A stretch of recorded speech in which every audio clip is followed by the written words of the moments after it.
안녕하십니까. CF 팩토리의 강민구입니다. 2020년도에 조리기능사 시험 관련된 부분이 전면 개편됐죠. 특히 이제 필기 부분은 그동안에 2019년도까지는 이제 전 과목 공통으로 치르던 것을 2020년도부터 이제 과목별로 나눠서 치르게 됐는데요. 2020년도에 이제 코비드-19가 극렬하게 전 세계적으로 팬데믹 현상을 가져오면서 감염병 관련된 부분도 전면 개편됐거든요. 그래서 이제 그런 부분들까지를 모두 총망라해서 2021년도 한식 조리기능사 필기 부분 실전 모의고사 강좌를 시작하도록 하겠습니다.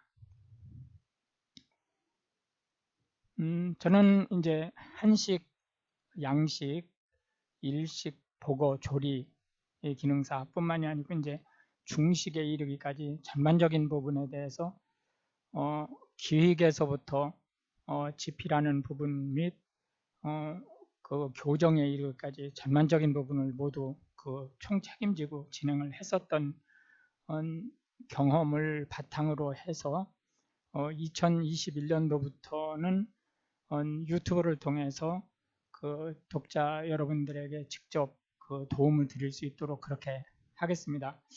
좋아요와 구독을 눌러주시면 계속해서 그 프로그램이 올라갈 거니까요. 그 부분에 대해서 도움을 받으실 수 있도록 그 최선을 다하겠습니다. 활용 방안은 매 슬라이드마다 한 문제씩 60문제로 실전 구성을 하고 있거든요. 매 슬라이드에 진입하면 일단은 중지를 시키고 먼저 풀어보세요. 그 다음에 강사의 설명을 참고해서 틀린 문제를 확인을 하시고 틀린 문제는 별도로 메모를 해두셨다가 그 부분만 한 번 더 보실 수 있도록 그렇게 해주시면 되겠습니다. 60문제 중에서 36문제, 최하 36문제 이상을 적중하셔야만 합격하실 수 있다라고 하는 말씀을 드리겠습니다. 첫 번째 문제를 한번 보시겠습니다. 음식을 먹기 전에 가열해도 식중독 예방이 가장 어려운 균은 뭐냐라는 문제인데요. 이 문제는 사실 이제 뭐 꼭 그렇다고 할 수는 없지만 포자를 형성하는 균이 무엇이냐라고 하는 것을 물어보는 문제하고 사실상은 같은 문제입니다. 왜 그러냐면 이 균 자체가 온도에 아주 강한 균은 많지 않아요. 그런데 포자를 형성을 하면 평소에 균 상태로 있을 때에는 뭐 한 5, 60도에서 죽더라도 포자 상태에서는 100도 이상이 돼도 죽지 않을 뿐만 아니고 200도 이상이 돼도 거뜬하게 살아남는 그런 균들이 있거든요. 지금 이제 그거를 사실상 이제 물어보는 건데요. 살모넬라, 장염, 비보리오, 병원성 대장균은 이게 모양이 간균이라고 해서 이렇게 막대처럼 생겼어요. 근데 이것들은 포자 형성을 하지 않습니다. 그 포자 형성을 하는 균은 포도상 구균이다. 얘는 구균이니까 동그랗게 생겼죠. 동그랗게 생겼는데 다닥다닥 붙어 있어요. 그래서 포도처럼 생겼다고 해서 포도상 구균이다. 이렇게 얘기를 하고 있습니다. 이거 뿐만이 아니고 클로스트리디엄 속에 속하는 것들은 대부분 포자 형성을 합니다. 특히 조리기능사 시험에 합격을 하시면 단체급식소에 취업을 하실 수 있잖아요. 단체급식소에서 가장 많은 식중독 사고를 일으키는 균이 바로 클로스트리디엄 퍼프리젠스예요. 그 균이 바로 포자를 형성하는 균이다. 이렇게 보실 수 있겠고요. 통조림에 자라는 산소가 없을 때 잘 자라는 클로스트리디엄 보툴리눔이라는 균이 있는데 그놈도 포자를 형성하니까요. 평소에는 한 5, 60도에서 추워도 포자 형성을 하면 100도 이상에서도 죽지 않는다라고 하는 것을 참고하시면 되겠습니다. 두 번째 문제로 들어갈까요? 직업병과 관련 원인의 연결이 잘못된 것을 지금 물어보네요. 잠한병이 자외선이라고 연결됐는데 이 문제가 틀린 거죠. 예, 자외선하고 관련된 것은 예를 들어서 뭐 피부암이라든지 뭐 이런 것들하고 관련된 거죠. 그러니까 잠한병은 기압의 문제가 있는 거예요. 예를 들어서 이제 아주 낮은 기압에서 갑자기 높은 기압으로 간다든지 할 경우에 혈관 안에 질소로 인해서 공기가 이제 질소가 이제 그 기포를 만드는 그런 상황이 되는 거죠. 혈관에 이제 공기 방울이 생기면 죽을 수 있습니다, 사람이. 그렇기 때문에 이제 아주 위험한 병이에요. 이제 이게 잠수함이라든지 또는 그 스쿠버 다이버들이 물 깊숙이 들어갔다가 한 1, 20m 이하 이렇게 들어갔다가 갑자기 이제 올라온다든지 또는 이제 비행기라든지 이런데 이렇게 통상적인 기압하고 약간 좀 다른 형태의 기압에서 많이 발생하는 병이다라고 말씀드릴 수 있겠고요. 소음으로 인해서 발생하는 병이 난청이고 성면으로 인해서 발생하는 병이 진폐입니다. 진폐는 나중에 이제 폐암으로 넘어갈 수 있는 거고요. 그 다음에 이제 수은, 특히 이제 유기수은으로 미나마타 병이 발생한다라고 하는 것을 이제 말씀드릴 수가 있겠습니다. 계속해서 3번 문제로 가보시겠습니다. 어패류의 이 선도를 평가하는데 이용되는 지표가 뭐냐라고 하는 것을 지금 물어보고 있네요. 헤모글로빈은 피 속에서 혈액 속에서 산소를 운반시키는 철이죠. 예. 그리고 이제 트릴 메탈아민이 바로 이 어패류의 선도 평가에 이용되는 지표 성분이다라고 말씀드릴 수가 있습니다. T, 그 다음에 메틸 해서 M, 그 다음에 아민 해서 A 해서 TMA라고 얘기를 하죠. 참고로 트리메탈아민 옥시데이즈라고 그 예문이 나오는 수가 있어요. 그런 경우가 왕왕 있습니다. 그거는 답이 아닙니다. 그러니까 트리메탈아민 옥시데이즈는 여기에 지금 산소가 붙어 있는 거거든요. 그러니까 TMA5죠. 이 산소가 붙어 있는데 이 산소가 제거되면서 TMA가 되는 거거든요. TMA가 되면 이제 그 비린내가 난다. 그 비린내가 나는 생선은 부패하기 시작했다라고 하는 것으로 보면 되겠습니다. 메탄올은 이제 알코올 성분이고 이산화탄소는 뭐 굳이 설명을 안 드려도 다 아시는 거로 알겠습니다. 4번 문제로 가보시겠습니다. 식품위생법에서 영업 신고 대상 업종이 아닌 것이 뭐냐라고 물어보고 있네요. 대부분의 영업은 신고만 하면 됩니다. 그러니까 신고만 하면 된다는 거는 요건만 갖추어지면 내가 영업하겠습니다라고 해서 통상 시군 구청장에게 신고를 하죠. 그러면은 이제 그냥 신고한 이후에 영업을 할 수 있는데요.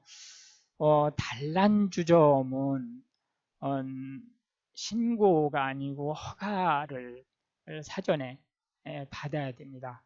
그러니까 사전에 이제 허가받지 않은 상태에서는 영업할 수 없는 것이 단란주점하고 또 하나 있죠. 뭐가 있죠? 예, 유흥업소 관련된 부분이 역시 마찬가지로 신고 대상 업종이 아니다. 나머지들은 다 신고 대상 업종이라고 보시면 되고, 그리고 이제 참고로 식품조사업이라는 게 있어요. 그 식품조사업이라고 하는 것은 뭐 이게 뭐냐 저게 뭐냐 이렇게 조사한다는 그런 의미가 아니고 그 원자력 관련된 그 에너지를 조사 이제 쪼이게 해서 위생 처리를 하는, 그러니까 이제 세균이 살지 못하게 한다든지 이런 것들을 하는 것을 이제 조사업이다, 방사선 조사업이다 이렇게 얘기를 하는데, 그거는 이제 식품의약품 안전처장의 허가를 사전에 받아야 됩니다. 그러니까 그것도 참고로 알고 계시면 되겠습니다. 5번째 문제를 한번 가보시겠습니다. 미숙한 매실이나 살구씨에 존재하는 독성분이 뭐냐라고 하는 것을 물어보고 있습니다. 여기서 미숙한 매실이라고 하는 것은 파란색 매실이란 뜻이죠. 그러니까 그냥 그 자체가 청매실인 매실이 만약 있다고 하면 그걸 얘기하는 건 아니에요. 그러니까 익은 매실이 아닌, 그러니까 아직 덜 익은 매실을 얘기하는 거고요. 여기서 매실이나 살구 이런 건 그냥 예로 들은 거일 뿐이에요. 매실이나 살구뿐만이 아니고 핵과라고 하는 것은 거의 대부분 마찬가지입니다. 핵과라고 하는 것은 뭐냐면 사람이 먹는 것을 과육이라고 그러죠. 그 과육이 있고, 이렇게 이제 과육이 이렇게 있고, 이 과육 안에 아주 단단한 그 껍데기가 있는 그 씨앗, 그리고 그 안에 진짜 씨앗이 이렇게 있는 거예요. 이런 것을 이제 우리가 핵과라고 얘기를 하는 거죠. 복숭아는 핵과일까요? 아닐까요? 예, 복숭아도 당연히 핵과죠. 우리가 복숭아 그 과육을 먹고 나면 그 안에 오돌도돌한 아주 딱딱한 복숭아 씨가 있잖아요. 근데 그게 사실은 씨가 아니죠. 그거는 그 씨를 보호하는 속껍데기고, 그 속껍데기를 쪼개보면 그 안에 진짜 씨앗이 있는 거예요. 이런 것을 우리가 이제 핵과라고 얘기를 하는데, 핵과들은 대부분 덜 익었을 때 독성분을 가지고 있습니다. 그렇기 때문에 예를 들어서 매실을 우리가 매실청을 담는다든지 이런 거는 조금 덜해요. 그런데 발효시켜서 그 원액을 설탕으로 재서 발효시켜서 원액을 먹는다든지 이런 일을 할 때 미숙한 매실을 잘못 담으면 이 독성분에 노출될 수 있다라고 하는 것을 말씀드릴 수 있겠고요. 그 개복숭아라는 게 있어요. 그 개복숭아가, 복숭아는 복숭아인데 꼭 매실 정도 크기 정도 되는 복숭아가 있거든요. 그것도 약으로 우리 민간요법에서 많이 담궈 먹거든요. 그런 것도 역시 마찬가지로 설익은 것을 그 설탕에다가 재했다가는 이제 독성분이 우러나올 수 있다라고 알아두시면 좋겠습니다. 이렇게 핵과에 있는 독성분은 아미그달린이라고 하는 독성분이다라고 말씀드릴 수가 있겠습니다. 라이코린도 독성분은 독성분이에요. 이것은 이제 꽃무릇이라고 하는 건데, 원래 이제 무릇은 그 뿌리를 우리가 그 약재로 먹어요. 근데 이제 꽃무릇은 우리가 상사화라고 해서 실제 뿌리를 쓰지 않고 그 꽃을 보는 관상용으로 오히려 쓰는 거죠. 예, 그런 이제 꽃무릇에 라이코린이 포함되어 있고요. 하요사이어마인은 가시동말풀이라고 이름도 참 어렵죠. 예, 거기에 포함되어 있습니다. 리신은 우리가 옛날 유행가에 보면 아주까리라는 말이 나와요. 지금 아마 여러분들은 아주까리라는 말을 잘 모르실 겁니다. 어쨌든 뭐 알든 모르든 그게 중요한 건 아니고요. 아주까리에 포함된 게 리신이다, 이렇게 말씀드릴 수가 있겠습니다. 다음에 6번째 문제로 계속 들어가 보겠습니다. 소세지와 같이 가공육 제품의 육색, 여기 육색이 6가지 색깔이라는 게 아니죠. 예, 고기 색깔을 고정하기 위해서, 그러니까 잘 나게 한다라는 의미예요. 사용하는 식품 첨가물이 뭐냐? 식품 첨가물은 식품의약품 안전처 그 웹에 들어가 보면 식품 첨가물 공전이라는 게 있어요. 식품 공전, 식품 첨가물 공전, 이런 것들이 있죠. 거기에 보면 아주 소상히 나와 있어요. 여기에 등록되지 않은 것은 식품 첨가물로 사용할 수 없습니다. 어쨌든 그 식품 첨가물이 이제 몇십 가지가 되는데 그 중에 육색을 고정하기 위해서 사용하는 것이 뭐냐라고 하는 문제예요. 이것은 발색제입니다. 발색제는 뭐냐면 원래 색깔이 있는 거예요. 천연적으로. 원래 색깔이 천연적으로 있는 건데 그거를 더 예쁘고 먹음직스럽게 만드는 걸 발색제라고 해요. 그러니까 고기가 원래 불그스름하잖아요. 그죠?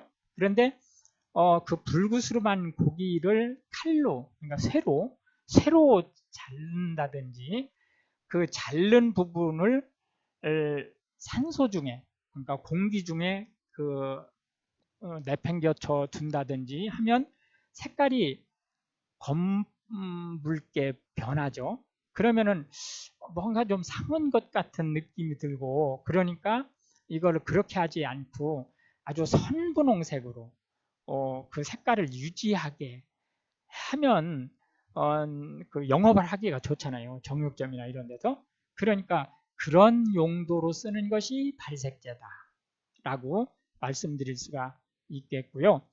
그 밑에 착색제라고 하는 것이 있는데, 이 착색제는 뭐냐면 원래는 그런 색깔이 아닌데 인공으로 만든 거예요. 그걸 착색제라고 합니다. 물론 이 착색제 자체는 천연일 수 있어요. 예를 들어서 뭐 단무지라든지 이런 데는 원칙적으로 그 식품 첨가물이 금지되어 있거든요. 그런데 이제 단무지에다가도 노란 물을 들일 수 있어요. 그런데 그거를 그 인공으로 만든 게 아니고 치자라든지 이런 그 천연 그 색소를 물을 들일 수 있거든요. 이제 그런 거는 원래 무는 하얗죠? 그 하얀 거를 노랗게 이렇게 바꿀 수 있는 거, 그걸 착색제다 이렇게 얘기하는 거예요. 그러니까 발색제와 착색제는 엄연히 다르죠. 예, 그렇게 이제 보시면 되겠습니다. 그 다음에 이제 보존제라고 하는 거는 뭐냐면 상하지 않게 하는 거예요. 그러니까 방부제라든지 이런 게 모두 어디에 들어가죠? 보존제에 들어간다. 이렇게 이제 보시면 되겠고요.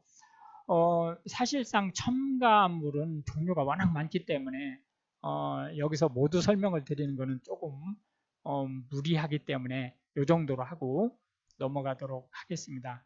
7번 문제를 한번 보시겠습니다. 생선이나 육류의 초기 부패 판정의 지표가 되는 물질에 해당되지 않는 것이 뭐냐? 해당되지 않는 것이네요. 를 물어봤어요. 휘발성 염기질소 당연히 되는 거죠. 이게 이제 아주 고약한 냄새를 피우는 것들이에요. 다 암모니아 역시 마찬가지죠. 질소 화합물들이죠. 좀 전에 나왔던 그 트리 메틸 아민 역시 마찬가지로 비린내가 남으로써 그 생선의 신선도를 알려줄 수 있는 거죠. 예, 아크롤레인이라고 하는 것은 기름 또는 그 지방을 가열을 했을 때 일정 온도가 되면 푸르스름한 연기가 올라와요.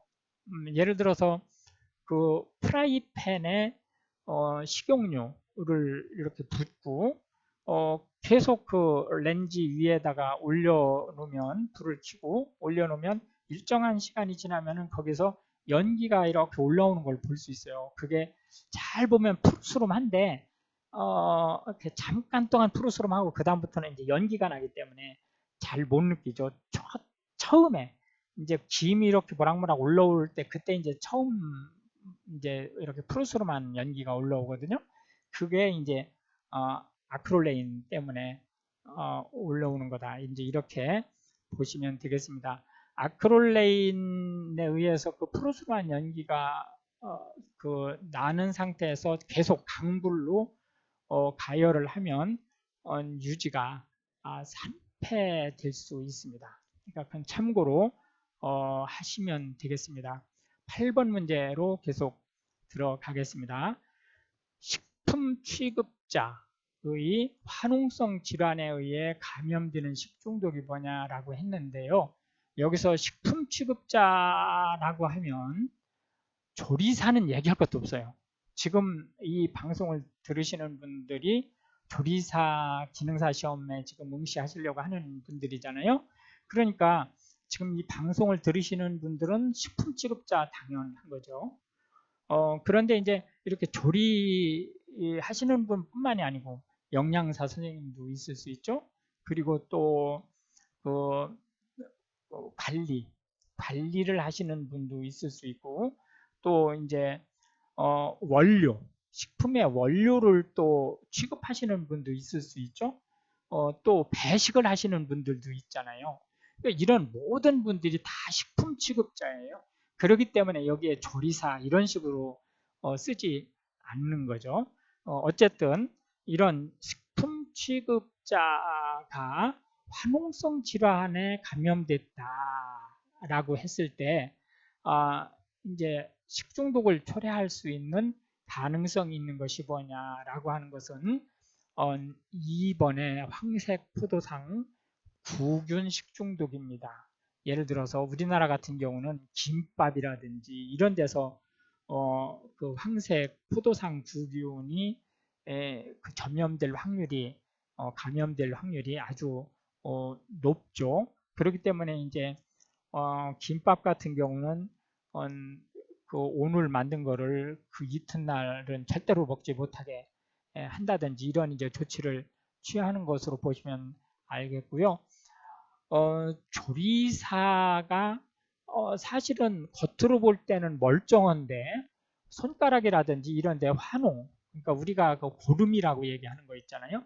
그 고름이 나오는 꼭 뾰루지 같은 그런 정도밖에 안 드는데 그거를 죽을 병도 아닌데 그런 거 가지고 뭐 그냥 장갑 끼고 음식을 하면 되지 뭐 그 쉴 필요가 있느냐 이렇게 생각을 하실 수 있거든요. 그런데 화농성 질환에 그 감염된 분들은 어떤 경우에도 판매용 음식에 조리를 하시면 안 된다라고 하는 말씀을 드릴 수 있겠습니다. 왜 그러냐면 이 황색 포도상 구균이 아까도 말씀드렸지만 포자를 형성하는 애기 때문에 이게 환경이 나빠졌을 때는 포자를 형성을 해서 끓여도 죽지 않는 상태가 되기 때문에 아주 위험한 식중독이 될 수 있거든요. 그러니까 이제 그런 규정들이라든지 이런 것들은 엄수하셔야 된다라고 하는 것을 이 문제를 통해서도 아실 수가 있겠습니다.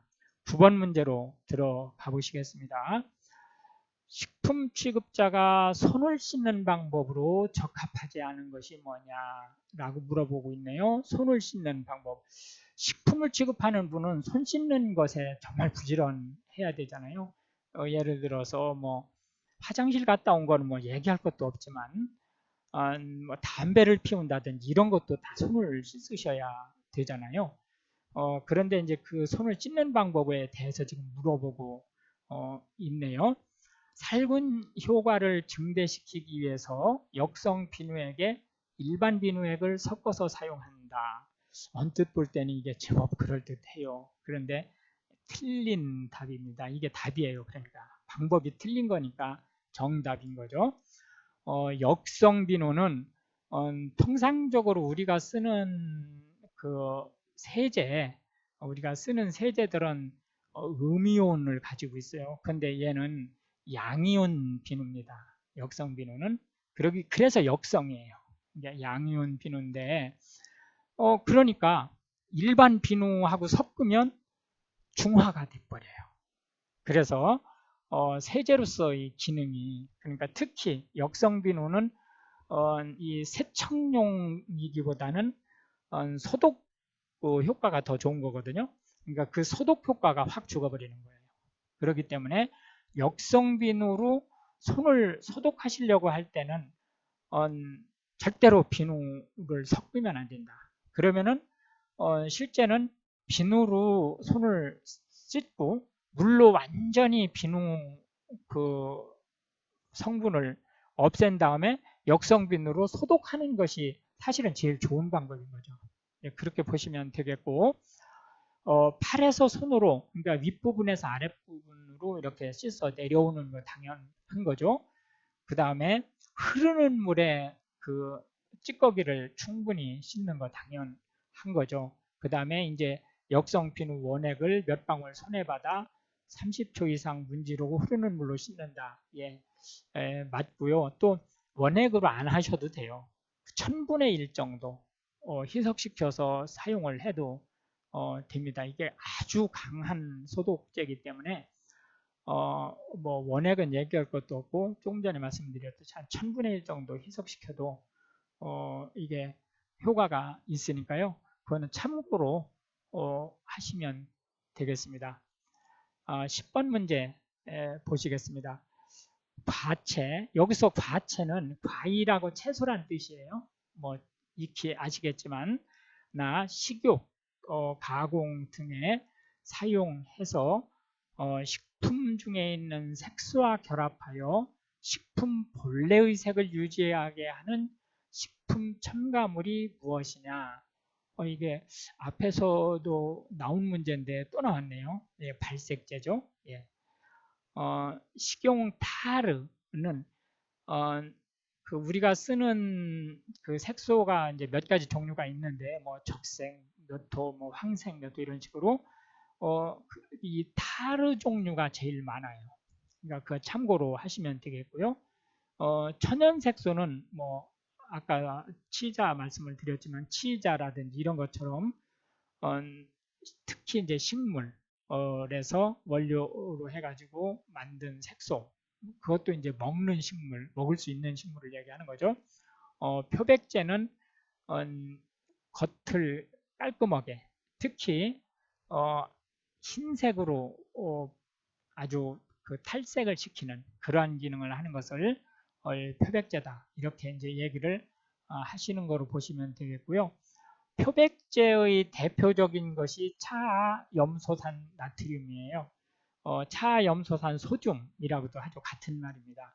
차염소산 소듐이 아주 강력한 표백 기능을 가지고 있고 또한 역시 마찬가지로 소독 기능을 가지고 있죠. 예, 차염소산 소듐으로 가장 유명한 것이 뭐 모 회사에서 나오는 제품이 있죠. 뭐 락스라고 하는 이름으로 팔리는 제품이 바로 차염소산 소듐이라고 하는 제품이다 라고 말씀드릴 수가 있겠습니다. 11번 문제 들어가 보겠습니다. 식품위생법상 식품 첨가물 기부 또는 용기 포장에 기재하는 표시의 범위가 뭐냐라고 물어보고 있네요. 예, 이거는 문자, 숫자, 도형을 포함합니다. 음향은 포함할 수가 없죠. 왜냐하면은 음향은 이제 멀티미디어에 속하기 때문에 문자, 숫자와 그림을 표시라는 말로 표현한다라고 말씀드릴 수가 있겠습니다.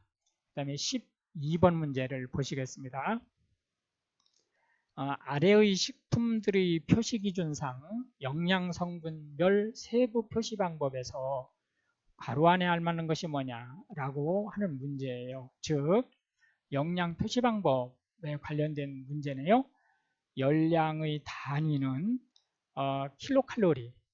여기서 킬로칼로리는 소문자로 KCAL로 표시를 합니다. 소문자로 표시를 하고 그 값을 그대로 표시하거나 그 값에 가장 가까운 몇 킬로 단위로 표시해야 되는데 이 경우 몇 킬로 미만은 제로로 표시할 수 있다라고 하는 문제입니다. 이거는 답이 5킬로칼로리가 되겠습니다. 그러니까 제로가 있고 1에서 5까지는 5로 표시를 하고 6에서 10까지는 10으로 표시를 하고 이제 이렇게 얘기를 잠깐만요. 5 미만 5 미만은 제로로 표시를 하고 그 다음에 이제 가장 가까운 수니까 예를 들어서 한 3에서 한 7 정도는 5로 표시하고 이제 이런 식으로 표시를 한다는 거죠. 그래서 이제 8에서 한 12 정도는 10으로 표시를 하고 이런 식으로 갈 수 있다는 거죠. 그래서 그 부분 참고하시고 넘어가시면 되겠습니다. 13번 문제는 모성 사망률에 대한 얘기입니다. 모성 사망률에 관한 설명으로 옳은 것이 뭐냐라고 물어보고 있습니다. 임신, 분만과 관계되는 질병 및 합병증에 의한 사망률이라고 얘기를 했는데요. 실제 이게 정답입니다. 정답이긴 한데 조금 이 문제가 약간 문제가 있을 수 있는 문제예요. 그렇기 때문에 그거 참고로 말씀드리면 여기서 임신이라고 한 요 말이 자칫 잘못하면 이제 문제가 될 수 있는 말입니다. 그러니까 참고로 하세요. 분만과 관련된 거예요. 분만과 엄격하게 얘기하면 분만과 관련돼서 사망한 사람을 얘기하는 거고요. 예를 들자면 임신 초기에 죽었다. 그러면은 원래 이제 모성 그 사망률에는 안 들어가는 거죠. 원래는 안 들어가는 거니까 그건 이제 참고로 하시기 바랍니다. 임신 4개월 이후의 사태아 그러니까 이제 죽은 상태로 분만한 경우죠. 임신 중에 일어난 모든 사망률. 그러니까 아까 제가 1번에 이 임신이라는 말이 자칫 잘못하면 혼선을 빚을 수 있다라고 하는 말하고 이 3번 말이 같은 말이잖아요. 그죠? 그러니까 아니죠. 3번이 답이 아닙니다. 4번은 임신 28주 이후 생후 1주 이내 사망률. 요거는 우리가 공식적으로 주산기라는 말을 씁니다. 주산기 사망률을 얘기하는 거예요. 4번은 1번이 답이죠. 1번이 답인데 아까도 말씀드렸듯이 이건 분만과 관련된 거다라고 하는 것을 기억을 해주셨으면 좋겠고 요거의 산출식은 어떻게 되냐면 사망자 수 그러니까 산모 중에서 사망자인 거예요. 이거를 나누기 출생아 수 아기 출생한 아기 수예요. 여기에다가 10만을 곱하는 겁니다. 10만. 그러니까 인구 10만 명당 그 어머니가 몇 명이 죽었느냐 그걸 지금 물어보는 거예요. 그러니까 곱하기 10만을 해서 모성 사망률을 구한다라고 하는 것을 알 수 있겠고요. 모성 사망률은 그 나라가 얼마나 위생적인 나라냐라고 하는데 아주 중요한 지표가 되니까요. 참고로 알고 계시기 바랍니다. 식품위생법상 집단급식소에서 근무하는 영양사가 하는 일이 아닌 걸 물어보네요. 종업원에 대한 여기서 종업원이라 하면 식품을 취급하는 사람들을 얘기하는 거죠. 뭐 다른 종업원을 얘기하는 게 아니에요. 예를 들자면은 학교 급식소가 있잖아요. 학교 선생님들은 여기 해당이 되는 게 아니죠. 네. 그런데 이제 그 업무 중에는 이 종업원 말고 예를 들어서 학교 영양사 그러면은 학교 선생님이나 학생들한테도 위생교육을 시켜야 됩니다. 그런데 여기서 얘기하는 종업원은 그 선생님들이라든지 이런 분들은 빠진 거고 식품 취급 관련된 분만 그 보시면 되겠습니다. 맞는 말이죠. 어쨌든 식단을 작성하는 거 아주 중요한 일이죠. 식단 작성이 아주 중요한 영양사의 일입니다. 검식 아주 중요한 일이죠. 그 다음에 배식을 관리하는 업무예요. 배식을 직접 하는 게 아닙니다. 영양사는. 그 다음에 이제 조리사를 관리해요. 영양사가. 조리사를 관리하는데 조리사에 대한 보수 교육은 영양사 책임이 아니에요. 요거는 외부에서 시행하는 교육에 참여를 시키시면 됩니다.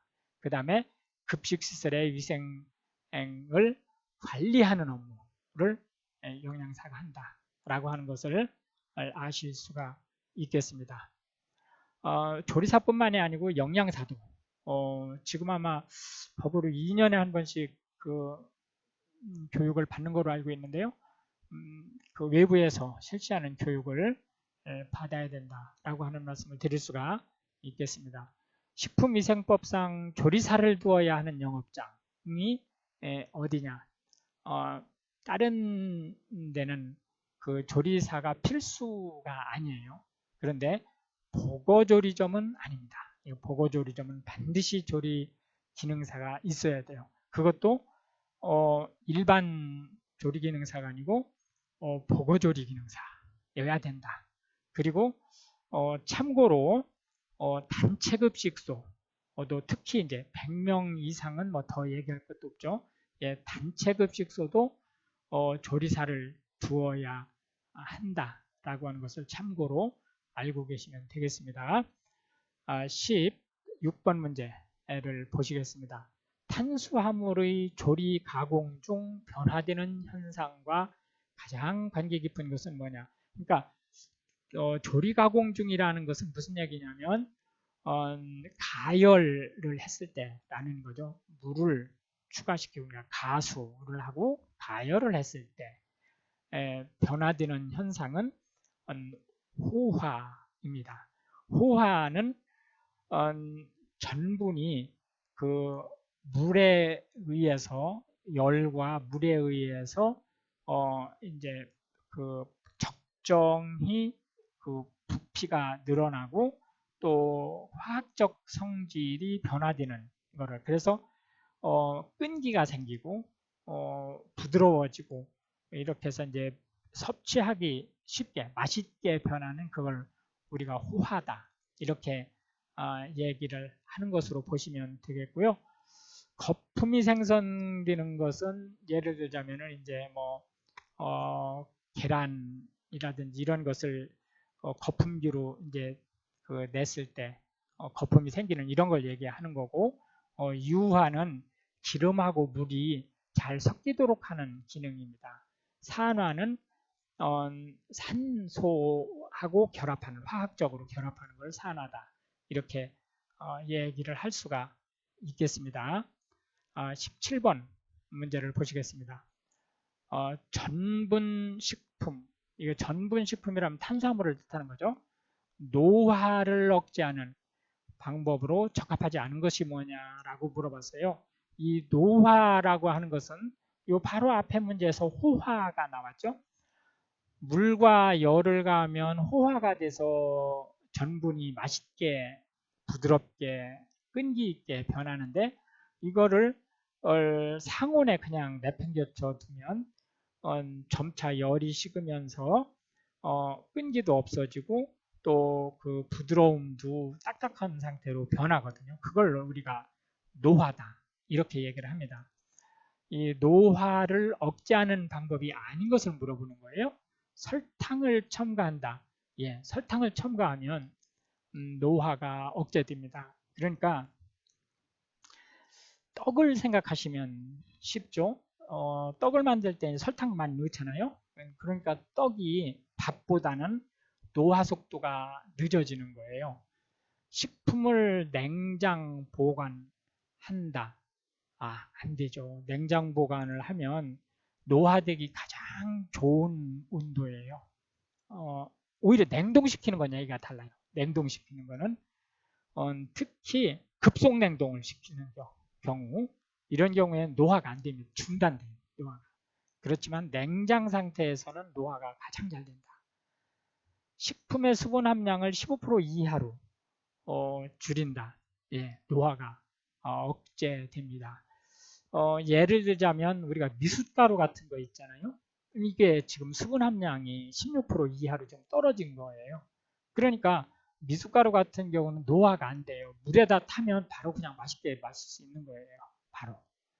그다음에 유화제를 사용하면 역시 노화가 억제된다라고 하는 것을 말씀드릴 수가 있겠습니다. 유화제에 관련돼서 나중에 또 얘기가 나올 거로 아마 생각이 되니까요.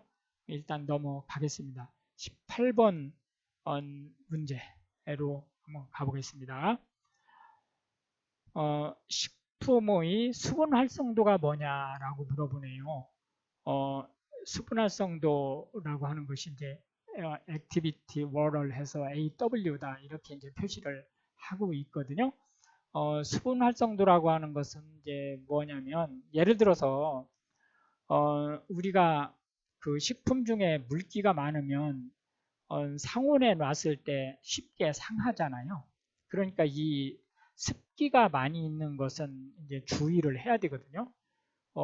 특히 조리를 하신 뒤에 조리할 때까지는 그래도 덜한데 조리를 하신 뒤에 습도가 많은 음식은 반드시 57도 이상의 온도나 냉장 온도 이하로 5도 이하 이런 식으로 이제 그 온도를 상온을 비껴서 이제 보관을 해야 되잖아요. 그런데 이제 그때 특히 이 습도가 높은 음식, 습기가 많은 음식은 더더군다나 이제 상온에서 아주 쉽게 상하거든요. 그런데 그냥 단순히 그 음식에 습기가 많다 적다라고 하는 것만 가지고는 무언가를 이렇게 그 따져보기가 좀 어려움이 있을 수 있어요. 왜 그러냐면 예를 들어서 장마철에는 그 식품에 수분이 조금 적어도 곰팡이가 빨리 나잖아요. 그리고 그 아주 건조한 시기 얘는 그 식품의 그 습도가 어느 정도 좀 있어도 오히려 더 말라버리죠. 상하는 게 아니고 그것을 이 수분 활성도라고 하는 거예요. 그러니까 이 그 주위 환경의 습도를 비교를 해서 그 식품이 가지고 있는 수분, 습도가 얼마나 되느냐, 습기가 얼마나 되느냐라고 하는 것을 수분 활성도다 이렇게 얘기를 할 수 있는데 아주 그 단도직입적이고 좀 무식하게 표현을 하면 수분 활성도는 이렇게 얘기를 할 수 있습니다. 그러니까 그 물기로 그 식품에서 물기로 분리해낼 수 있는 것이 얼마나 있느냐라고 하는 것을 수분 활성도라는 말로 표현할 수 있어요. 예를 들어서 이 수분 활성도는 자유수가 얼마나 많으냐라는 걸 물어보는 말과 같다는 말로 바꿔서 얘기할 수 있는데, 식품 안에 있는 모든 물은 자유수와 결합수로 구분할 수 있어요. 모든 물기는 자유수 아니면 결합수입니다. 그런데 이 결합수는 얼려도 얼지 않고요. 또 심지어는 믹서나 이런 거로 갈아도 물로 변하지 않아요. 식품 안에 있지만. 자유수는 아니에요. 자유수는 예를 들어서 우리가 나뭇잎을 따가지고 막 이기면 즙이 나오잖아요. 그건 자유수인 거예요. 즙이 나오는 거는. 결합수는 즙이 안 만들어집니다. 물로 분리가 안 돼요. 식품하고 바싹 붙어 있기 때문에. 그러면 자유수가 많을 때 부패가 될 수 있는 거죠. 결합수는 아무리 많아도 부패가 안 돼요. 미생물이 결합수를 이용할 방법이 없기 때문에.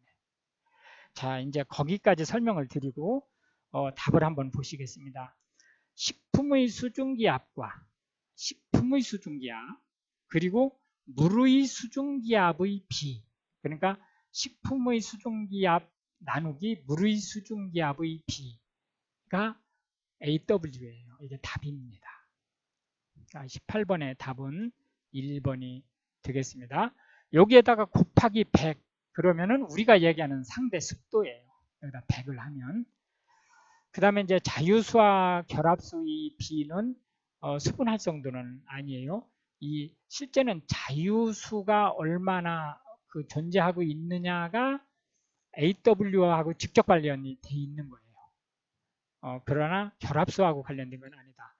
식품의 단위 시간당 수분 증발량, 이것도 이제 실제로는 수증기 압하고 관련이 돼 있긴 하죠. 이게 그렇지만 이 식품의 수증기압하고 물의 수증기압을 비교를 해야 되기 때문에 이거 하나만 가지고는 안 된다. 식품의 상대 습도와 주위 온도와의 비 역시 마찬가지로 주위가 아니고 순수한 물이에요. 순수한 물과 비교하는 거고, 그래서 순수한 물은 이게 AW가 1이에요. 순수한 물은. 그리고 식품의 수증기압은 무조건 1보다 작습니다. 그거는 이제 참고로 알고 계시면 되겠습니다. 19번 문제 보시겠습니다. 채소와 과일의 이 가스 저장, 그거를 이제 우리가 CA 저장이라고 표현을 하는데 필수 요건이 아닌 것이 뭐냐라고 지금 물어보고 있습니다.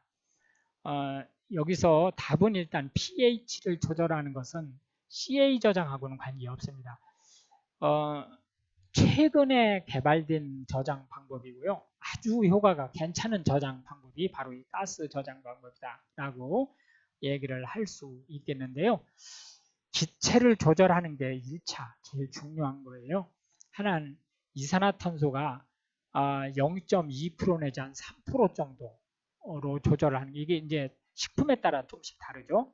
그 다음에 냉장 온도가 통상 0도에서 한 3도 정도, 그리고 습도가 85 내지 90% 정도로 유지를 해서 가스 저장을 한다라고 말씀드릴 수 있겠고요.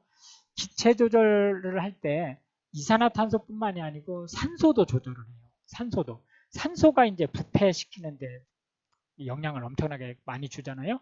그래서 산소도 통상 우리가 공기 중에 산소가 한 21% 이렇게 되는데 2 내지 4% 정도로 확 줄입니다. 그러니까 그 가스 저장실에서는 사람이 살 수 없어요. 바로 죽는 거죠. 7% 이하면 바로 죽는 거니까요. 이렇게 해서 이제 가스 저장 시설에 대한 요건에 대해서 잠깐 설명을 드렸고요. 20번 문제를 한번 보시겠습니다. 베이컨류는 돼지고기의 어느 부위를 가공하는 것인가? 자, 베이컨은 기름기가 엄청나게 많잖아요. 그럼 돼지고기의 어느 부분일까요? 삼겹살이라든지 뭐 이런 부분이잖아요. 예. 그렇기 때문에 이제 복부육이다라고 하는 것을 제가 굳이 복잡하게 설명을 안 드려도 충분히 이해하실 수 있을 것 같아요. 젤이라고 하는 게 있어요. 젤이 조금 이제 말랑말랑하고 쫀득쫀득한 그런 것을 우리가 젤이라고 하잖아요. 그죠? 이 젤보단 조금 더 물 이렇게 흐르는 성이 좋은 거를 우리가 졸이다 이렇게 얘기를 해요. 이제 졸에서 젤로 넘어가는 거죠. 얘는 무슨 성분으로 만드냐면 통상 전분 성분으로 만들고요. 어쨌든 탄수화물로 만드는 거예요. 자, 이제 그러면 이게 그 올바로 연결된 부분을 한번 보시도록 하겠습니다. 양갱은 한천으로 만드는 거예요. 한천으로. 그러니까 양갱의 그 답은 한천인 거죠. 도토리묵은 얘는 전분으로 만드는 거예요. 그리고 과일 잼은 얘는 팩틴으로 만드는 거예요. 전분은 우리가 이제 밥으로 먹는 거죠. 그 다음에 이제 한천은 이게 우뭇가사리라고 하는 바다에서 사는 식물이거든요. 이제 팩틴은 과일에 있는, 이게 그 원래 식이섬유는 우리가 소화를 못 시키잖아요. 근데 소화를 시킬 수 있는 몇 가지 중에 하나가 이런 한천이라든지 팩틴이라든지 이런 것들로 보시면 되겠고, 족편, 이게 이제 우리가 이걸 족발이라고 하나요? 돼지 족발 이런 거 있잖아요. 그게 쫀득쫀득 하잖아요. 그죠? 그러니까 이거는 이 앞에 세 가지는 식물성이죠. 근데 이 젤라틴은 동물성이에요. 동물성으로 된 젤이다. 그러니까 4번이 답이 되겠습니다. 계속해서 22번 문제를 들어가 보도록 하겠습니다. 우유 100ml에 칼슘이 180mg 들어있다네요. 그럼 250ml에는 칼슘이 몇 mg 들어있을까요? 라는 문제네요. 이거는 중학교 1학년 때인가 초등학교 때인가 배우는 문제네요. 그죠? 100ml에 180 mg이 들어있으면 250일 때는 얼마가 될까요? 라는 문제네요. 그죠? 그러니까 100X는 180 곱하기 250, 180 곱하기 250을 어쨌든 얼마인가가 이렇게 나오겠죠? 그럼 X는 그 얼마인가를 100으로 나눈 것이 되겠죠?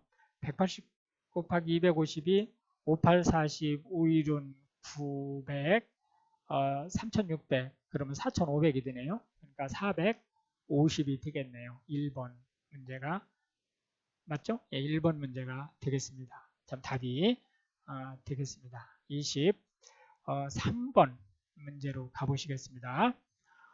장기간의 식품 보존 방법과 가장 관계가 먼 것을 물어봤네요. 배건이라고 하는 것은 로스팅이라고 합니다. 로스팅. 우리가 커피는 그 원두를 배건법에 의해서 이제 볶는 거죠. 예. 염장법은 우리나라에서 가장 많이 쓰는 그 장기간 보관하는 방법이죠. 예를 들어서 그 육지 한가운데에 있는 안동에서 고등어를 사시사철 먹을 수 있는 그 염장법이잖아요. 그죠? 그 다음에 이제 피클이라든지 이런 것을 만드는 게 산저장법이에요. 그래서 이제 이런 것들은 다 우리 주위에서 장기간 식품 보존 방법으로 쓰는 거다라고 하는 걸 볼 수 있겠고요. 냉장법은 아닙니다. 냉장법은 장기가 아니고 단기 또는 초단기 보존 방법이고요. 이게 냉장이 아니고 냉동일 때는 조금 얘기가 달라요. 냉동일 때는 한 1, 2년 이렇게 보관 물론 할 수도 있습니다. 그렇지만 냉동 상태에서도 특히 단백질은 변폐될 수 있다라고 하는 변폐가 아니고 이제 부패될 수 있다라고 하는 것을 이제 그 참고로 말씀을 드리겠고요. 냉동 상태에서도 장기간 보관은 조금 문제가 있다라고 말씀을 드릴 수가 있겠습니다. 24번 문제 가보시겠습니다. 식품의 변화에 관한 설명 중 옳은 것이 뭐냐라고 물어봤네요. 일부 유지가 외부로부터 냄새를 흡수하지도 않았는데 이취 현상을 갖는 것을 호정화라고 한다. 틀리죠. 호정화라고 하는 건 뭐냐면은 전분에다가 물을 넣지 않고 한 170, 80도 막 이렇게 고열로 가열한 거예요. 이제 아까 그런 문제가 나왔었는데 호화라는 말이 있었잖아요. 호정화 말고 호화. 그건 물을 넣고 끓인 걸 호화라고 하는 거고요. 호정화는 물이 없이 가열한 거예요. 미숫가루 같은 거 만드는 게 호정화. 예, 대표적인 거다라고 말씀드릴 수가 있겠습니다. 천연의 단백질이 물리 화학적 작용을 받아 고의 구조가 변하는 건 변향이 아니고 변성이에요. 변성. 이 1번이 변향입니다. 1번이 변향이고요. 이 변향이 주로 이제 콩기름, 우리가 대두유라고 얘기하죠. 거기서 변향이 많이 발생하는 거예요. 3번, 당질을 180 내지 200도씨 고온으로 가열했을 때 갈색이 되는 것은 효소적 갈변 아니죠. 이게 바로 이 호정화예요. 호정화. 이 물을 넣지 않고. 물을 넣으면 100도를 넘어갈 수 없죠. 저기 증발되니까. 그러니까 벌써 180도 이렇게 고열이 됐다는 얘기는 물이 안 늦었다는 얘기죠. 그러니까 이게 호정화입니다. 효소적 갈변은 우리가 주로 주위에서 뭘 볼 수 있어요? 사과 껍데기를 이렇게 깎아놨더니 사과 껍데기 깎은 그 사과 알맹이가 갈색으로 변했다든지 이게 효소적 갈변 현상이죠. 그 다음에 이제 마이야르나 캐러멀화 반응은 효소가 아닌 비효소적 갈변 반응이에요. 맞는 말이죠. 예, 마이야르 반응은 주로 이제 지질 쪽에서 일어나는 거고요. 캐러멀화 반응은 주로 전분 쪽에서 일어나는 그런 현상이다라고 말씀드릴 수가 있겠습니다. 25번 문제 들어가 볼까요? 불건성류에 속하는 게 뭐냐고 물어봤네요. 이 건성이라고 하는 말은 무슨 말이냐면 이 기름 안에, 그러니까 지질 아니죠, 지질. 우리가 기름이라고 하면 지질 중에서 상온에서 액체 상태를 기름이라고 그래요.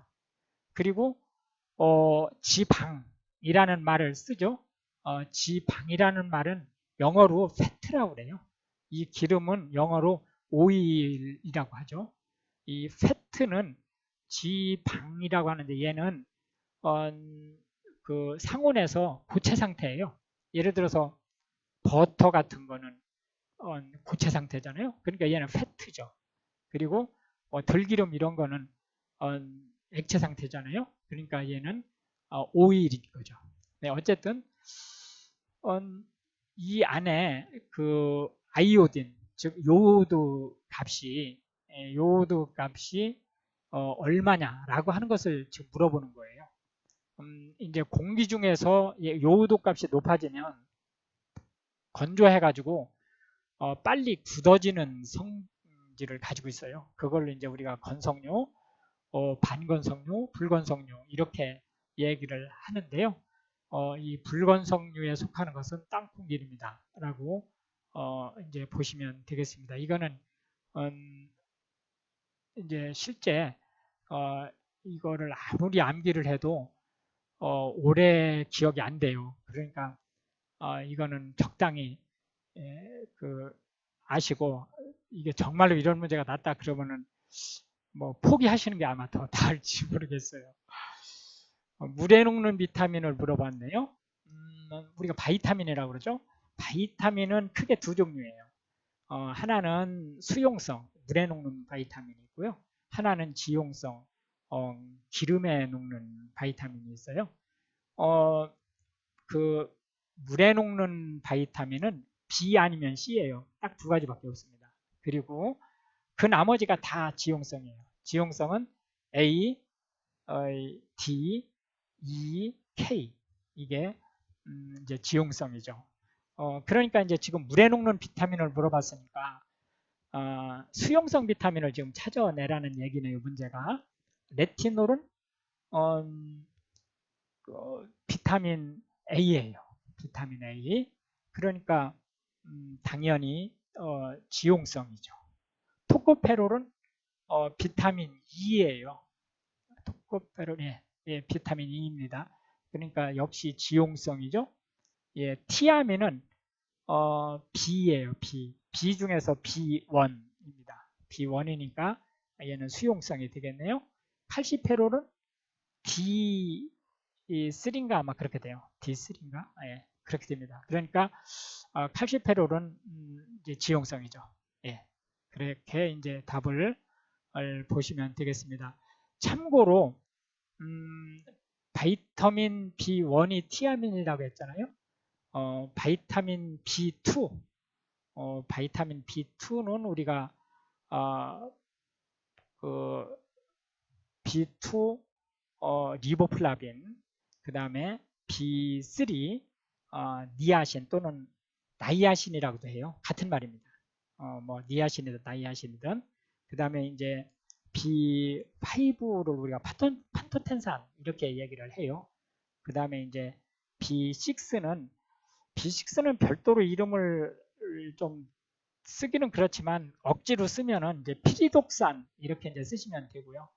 B7은 비오틴이라는 말을 써요. 그 다음에 이제 B9는 우리가 엽산이라는 말 많이 들어보셨어요? 혹시? 그 엽산이 B9이에요. 그 다음에 이제 B12, 코바라민이라고 얘기를 하죠. 이게 이제 대표적인 B 시리즈들이고요. 그 다음에 이제 바이타민 C는 아소크로브산이라고 얘기를 해요. 그 아스크로브산이라고 표현을 된 것이 바로 바이타민 C다라고 얘기를 할 수 있고요.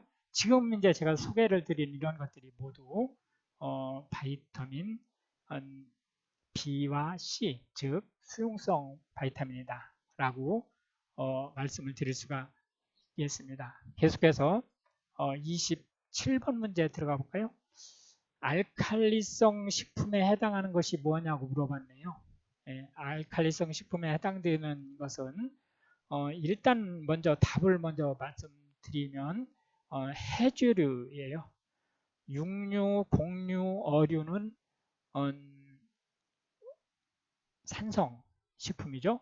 해조류가 바로 알칼리성 식품인데, 자 참고로 우리가 감귤이라든지 레몬이라든지 이런 과일 종류들 있잖아요. 또는 과채 종류가 있는데 얘는 산성일까요? 알칼리성일까요? 예, 그 식품으로 구분할 때는 알칼리성 식품이에요. 그런데 얘를 리트머스 시험지로 만약에 시험을 했다고 쳐봐요. 그러면 산성으로 될까요? 알칼리성으로 될까요? 리트머스 시험지가 분홍색 쪽으로 변할까요? 청색 쪽으로 변할까요? 예, 당연히 산성 쪽으로 변하죠. 그죠? 그렇다는 얘기는 무슨 얘기냐면 식품을 알칼리성이냐 산성이냐라고 구분하는 것은 물리적인 상태를 물어보는 게 아니에요. 그게 아니고 이제 섭취를 했을 때 신체에 어떤 영향을 주느냐를 가지고 알칼리성이냐 산성이냐라고 하는 것을 물어본다라고 하는 것을 참고로 말씀을 드릴 수가 있겠습니다. 28번 문제 보실까요? 어떤 단백질의 질소 함량이 18%라고 하면 이 단백질의 질소 계수는 얼마인가 물어봤네요. 이거는 이제 계산을 해야 돼요. 계산은 이 퍼센트잖아요. 퍼센트는 100을 얘기하는 거죠. 그러니까 100 나누기 이 질소 함량 18 이렇게 하면 돼요. 그러면은 이제 당연히 답이 5.56 답이 1번이 되겠네요. 참고로 그 질소 계수는 6.25예요. 6.25가 통상적인 질소 계수고요. 얘는 질소 계수가 좀 작은 거죠. 예. 질소 계수가 얘기된다는 얘기는 단백질이라는 뜻이에요. 탄수화물이나 지질에는 질소가 없습니다. 오로지 단백질에만 질소가 있다. 이렇게 말씀을 드릴 수가 있겠습니다. 계속해서 29번 문제 보시겠습니다. 하루 피로 열량이 2500kcal일 경우에 이 중의 18%에 해당하는 열량을 단백질에서 얻으려면 필요한 단백질의 양이 얼마냐고 물어봤네요. 자, 하루에 2500kcal래요. 2500kcal면 지금 현재 그 대한민국 성인 남성들한테 권장되는 열량 정도 돼요. 이제 여기에다가 몇 프로라고 그랬죠? 예, 18%. 18%니까 0.18을 곱하면 이제 필요한 그 열량이 나오겠네요. 이 열량이 약 얼마 정도 되냐면은 450 정도 되겠네요. 그죠? 예, 약 450 정도 되면 이 450을 이제 뭐로 나누죠? 예, 이거를 이 단백질이 1kg당 그 몇 칼로리가 그 에너지로 발생되느냐, 4kcal가 발생이 돼요. 4kcal가. 그러니까 4kcal를 나누면 450kcal에서 4kcal를 나누면 이제 몇 그램, kg이 아니고 g이네요. 몇 g이 필요한지 나오겠죠? 112.5가 되겠네요. 그죠? 112.5 해서 얘가 되겠네요. 2번이. 자, 다시 한번 말씀드리겠습니다. 그 2500 총 칼로리를 놓고 그 중에 18%가 단백질로 지금 구성하려고 하니까 여기다가 18%가 0.18이죠. 예, 18%를 곱하면 450칼로리가 나오죠. 이 450칼로리가 단백질의 칼로리란 뜻이죠. 네, 단백질은 1g당 4kcal가 나오니까 4로 나누면 112.5가 나온다는 거예요. 단백질 1g당 4kcal가 나오죠. 탄수화물도 1g당 4kcal가 나와요. 지질은 1g당 9kcal가 나오고요. 알코올 있죠, 술. 알코올은 g당 7kcal가 나옵니다. 그 정도 설명드리고 계속해서 30번 문제로 들어가 보겠습니다. 오징어 먹물 색소의 주 색소가 뭐냐고 물어봤네요. 이거는 그냥 그 설명이 필요 없는 거예요. 그냥 외우셔야 돼요. 이거는 3번 유멜라닌이 되겠습니다. 안토잔틴은 이 플라보노이드 있죠. 이 4번에 이 플라보노이드의 대표적인 게 안토잔틴이에요. 안토잔틴은 노란색을 띠고 있습니다. 노란색이 안토잔틴이다. 그 다음에 이제 그 얘가 빨간색이나 청색을 띠는 경우도 있어요. 플라보노이드가. 그거는 이제 우리가 안토시아닌 이렇게 얘기를 합니다. 그 다음에 이제 클로로필. 클로로필은 이제 엽록소 있죠. 그 엽록소에 있는 녹색을 클로로필이다. 이렇게 얘기를 하고 있습니다. 그러니까 참고로 한번 알고 계시면 좋을 것 같아요. 31번 문제. 제가 2초만 잠깐 쉬겠습니다. 물 한 모금 좀 마시고 하겠습니다.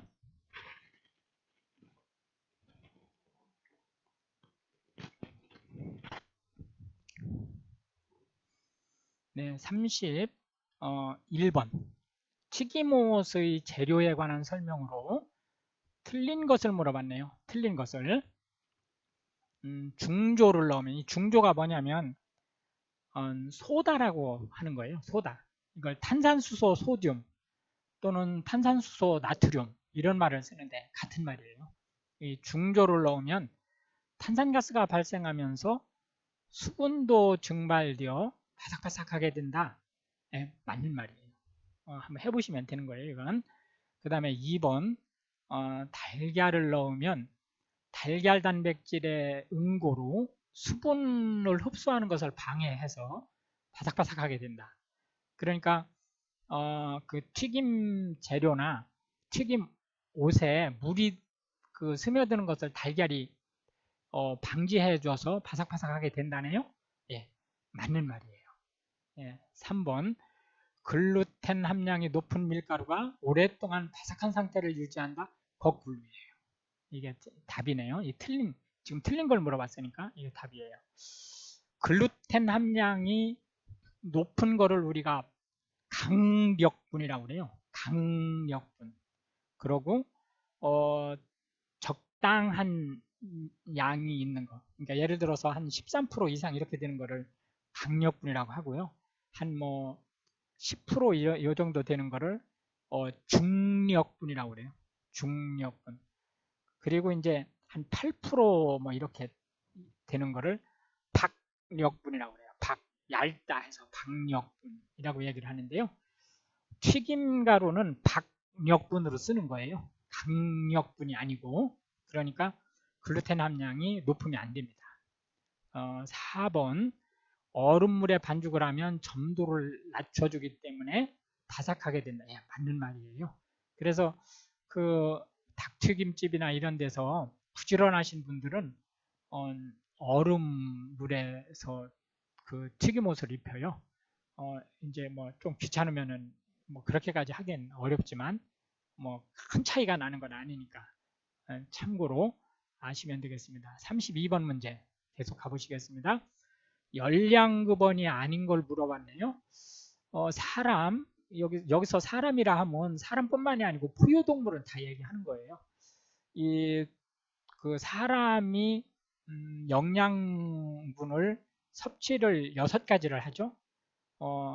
탄수화물, 지질, 단백질, 바이타민, 미네랄, 그리고 수분, 물 이렇게 6가지를 지금 이제 영양소로 섭취를 하는데 그 중에 열량 영양소는 탄수화물, 지질, 단백질 이 3가지예요.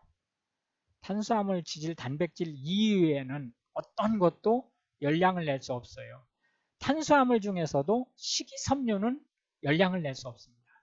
자, 근데 일단은 참고로 아시고 감자 전분이 주잖아요. 당연히 열량식품이네요. 쌀. 아유, 이건 뭐 더 하죠. 감자보다 더 전분이 많죠. 거의 대부분이 전분이니까 당연히 열량식품이죠. 풋고추. 이거는 바이타민하고 미네랄밖에 없잖아요. 그러니까 이거는 답이 되겠네요. 열량식품이 아니죠. 아이스크림. 아이스크림이 단맛이 나잖아요. 그죠? 단맛이 나고 또 아이스크림에는 우유가 들어가 있잖아요.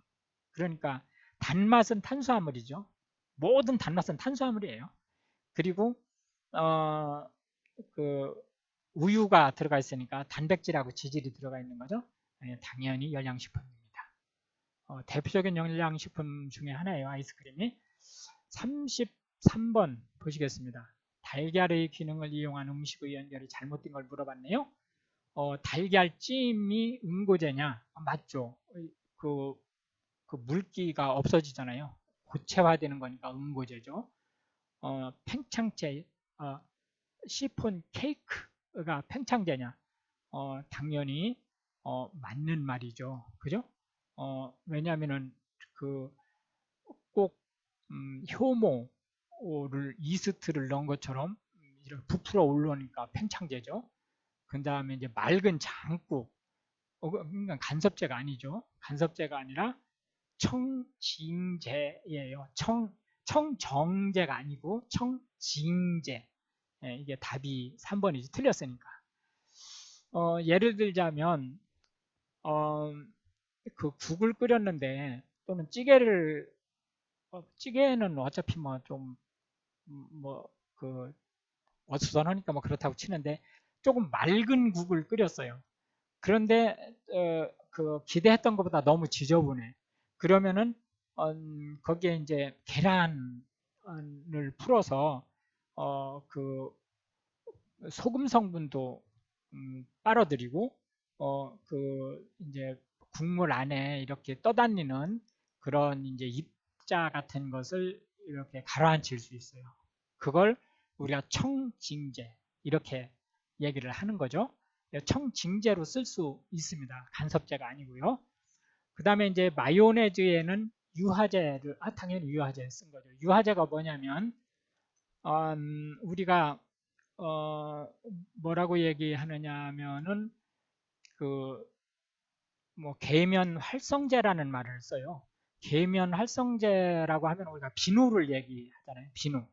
그러니까 그게 무슨 얘기냐면 어딘가 기름기가 묻어 있을 때 그 계면 활성제를 쓰면 그 기름기가 물하고 친해지면서 물에 씻겨나가게 되죠. 그걸 비누라는 기능이 하는 건데요. 이렇게 기름하고 물을 잘 믹싱하게 해주는 기능을 유화제라고 그래요. 당연히 유화제로 만든 게 마요네즈가 맞죠. 그 다음에 이제 그 결착제라는 그런 기능도 해요. 달걀이. 예를 들자면 생선전을 그 껍데기를 만들잖아요. 계란으로. 그럴 때는 결착제 기능을 얘가 한다라고 하는 것을 이제 보실 수가 있겠습니다. 34번 문제 보실까요? 식혜를 만들 때 엿기름을 당화시키는데 가장 적합한 온도가 뭐냐고 물어봤네요. 이때 엿기름을 당화시키는 데에는 당화 효소가 들어가요. 아밀레이스 또는 말테이스, 특히 아밀레이스가 작동을 하는데 이 효소들은 주로 몇 도에서 작용을 많이 하냐면 30 내지 40도에서 가장 활성화되어 있어요. 그런데 식혜를 만들 때 그 쓰는 아밀레이스나 말테이스는 50 내지 60도에서 작용을 합니다. 그러니까 이거 참고로 알고 계시고요. 통상 같으면 50 내지 60도면은 단백질이, 효소는 다 단백질이잖아요. 단백질이 변성이 돼서 작동을 못해요. 그런데 이 식혜를 만들 때는 50 내지 60도에서 아밀레이스나 말테이스가 작동한다. 이거 꼭 기억을 해주시기 바랍니다. 이 문제가 심심찮게 날 수 있는 문제예요. 그러니까 그 부분 체크를 꼭 해주시기 바랍니다. 식품조리의 목적과 가장 거리가 먼 것을 물어봤네요. 식품이 지니고 있는 영양소 손실을 최대한 적게 하기 위한 거다. 맞죠? 이게 조리의 목적이 영양소 손실을 최대한 적게 하는 게 맞는 거죠. 그죠? 그 다음에 이제 성분이 잘 조화돼서 풍미, 그러니까 맛이나 냄새나 이런 것이 좋게 하기 위해서 맞는 말이죠. 외관상 모양을 좋게 하기 맞는 말이죠. 질병을 예방하고 여기까지는 맞는 말이에요. 여기까지는 맞는 말인데 치료라는 말 때문에 이게 답이 틀려진 거예요. 그러니까 정답이 된 거죠. 이게 아주 단골로 나오는 문제 중에 하나예요. 치료라는 말이 들어갔다. 그러면 영양이나 조리와 관련해서는 무조건 답이 아닙니다. 그러니까 답이 아닌 게 아니고 틀린 말이에요. 그러니까 틀린 걸 물어보니까 정답이 되는 거죠. 36번 보실까요? 우유를 응고시키는 요인과 거리가 먼 것을 물어봤네요. 가열시키면 우유가 당연히 응고되죠. 그죠? 예, 레닌 효소예요. 예, 당연히 레닌 때문에 응고되죠. 이게 이제 아기들이 이 레닌 때문에 이제 처음에는 지질을 그 이제 소화시킬 수 있는 우유를 소화시킬 수 있는 부분이 되는 거죠. 산을 식초나 이런 거 있죠. 산을 추가하면 응고돼요. 이제 당뇨 추가해 가지고는 응고가 안 되죠. 참고로 그 레닌이라는 말이 이 N이 하나밖에 없는 레닌이 있어요. 지금 현재 이게 레닌이 N이 두 개가 있잖아요. 요거는 위에서 분비되는 효소예요. 그런데 신장에서 분비되는 호르몬이 있어요. 그것도 레닌이에요. 근데 얘는 이렇게 N이 하나만 있어요. N이 하나만 있는 이거는 호르몬이고 얘는 효소예요. 이건 내분비고 얘는 외분비다. 이런 차이가 있습니다. 그것도 그냥 참고로 알아두세요. 예, 37번 문제 들어가 볼까요? 점성이 없고, 점성이라는 게 뭐죠? 예, 끈적끈적한 걸 얘기하는 거죠. 보슬보슬한 메시 포테이토. 메시드 포테이토 하니까 감자는 감자인데 메시드 한 거예요. 마치 익은 거죠. 감자로 가장 알맞는 것이 뭐냐고 물어봤네요. 충분히 숙성한 분질의 감자라고 얘기했어요. 맞는 말이에요. 이게 답입니다. 전분의 숙성이 불충분하다. 이거 안 되죠. 그 다음에 소금물에 뜬다. 표면에 안 되는 겁니다. 이게 너무 농도가 가벼워요. 그 다음에 10% 이하의 찬 곳에서 저장한 감자도 역시 마찬가지죠. 우리가 포슬포슬하다 이런 말을 하잖아요. 그 감자가 바로 이 분질의 감자예요. 이 분질의 감자의 반대, 그러니까 점질이라는 감자예요. 점성이 큰 걸 점질의 감자라고 하고, 보슬보슬한 거, 포슬포슬한 거를 분질의 감자라고 해요. 분질의 감자는 생 감자를 칼로 쪼개보면 하얘요. 색깔이 하얗습니다. 그리고 점질의 감자는 조금 노란색이에요. 그거는 참고로 알고 계시면 되겠습니다. 그 다음에 이제 38번 38번 문제를 한번 보시겠습니다. 고기를 요리할 때 사용되는 연화제가 뭐냐? 연화제로 우리가 고기를 요리할 때 사용되는 연화제니까 이거를 한마디로 연육제라는 말로 써요. 그러니까 연육제가 뭐냐고 지금 물어봤네요. 예, 이거는 파파인입니다. 파파야에서 만든 거죠. 대표적인 그러니까 천연 연육제는 파파인, 피신, 그 다음에 이제 블루멜라인, 이런 것들이 대표적으로 쓰이는 천연 연육제다라고 하는 말씀을 드릴 수가 있겠습니다. 참고하시기 바랍니다. 39번 문제 보실까요? 39번 문제는 노화가 잘 일어나는 전분이 뭐냐라고 물어봤네요. 이것도 그냥 답을 알려드리겠습니다. 아밀로스예요. 아밀로스는 우리가 맵쌀, 찹쌀 이런 말을 하잖아요. 맵쌀에 들어가 있는 게 아밀로스예요. 약 20% 정도가 아밀로스가 들어가 있어요. 맵쌀에. 그러니까 쌀뿐만이 아니고 뭐 조도, 메조, 차조 이런 식으로 얘기를 하잖아요. 그러니까 그 매 또는 맵이라고 하는 말이 들어간 거는 아밀로스 성분이 약 한 20% 정도 들어간 거예요. 80%는 아밀로펙틴이 들어가 있는 거죠. 그런데 찰진 뭔가, 찹쌀, 뭐 차조 이런 거에는 아밀로펙틴이 99.9%예요. 그러니까 이제 그거 참고로 아시면 되겠습니다. 그러니까 그 노화가 잘 일어나는 것은 아밀로스, 즉 맵쌀이다라고 이제 보시면 되겠고요. 찹쌀은 아밀로펙틴이 99.9%라고 했죠. 글리코겐은 전분은 원래 식물에만 있는 거예요. 동물에는 전분이 없습니다. 우리가 탄수화물을 한 60% 이상 섭취하잖아요. 통상. 그런데 실제 저장은 탄수화물로 저장이 안 돼요. 그런데 전체 몸무게의 약 한 1% 정도가 그 전분으로 저장이 되는데 그게 바로 글리코겐이라는 거예요.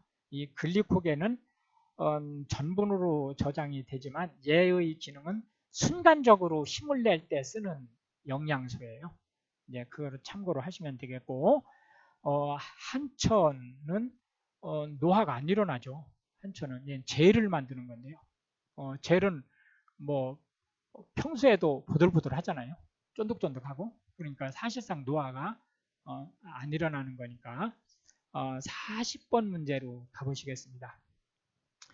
닭고기 20kg으로 닭강정을 100인분을 만들었대요.